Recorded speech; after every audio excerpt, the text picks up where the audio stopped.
Hello guys, in this video I am going to show you how to enable the door-to-door directions function in the Here We Go application.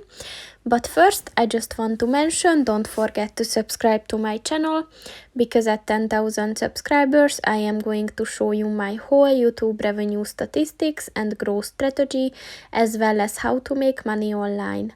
Let's jump into it.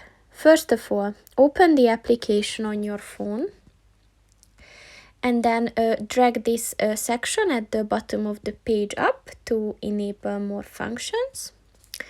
And at the account and settings section, click on the settings button. And at the navigation section, click on the route preferences button.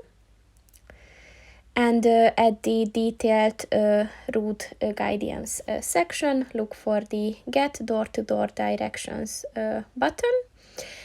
And if you want to enable this, just click on the white circle next to it.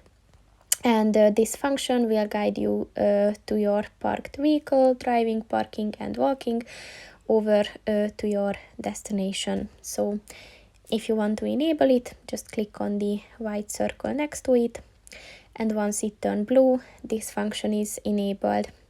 So that's pretty much it for this video, guys. See you in the next one. Goodbye.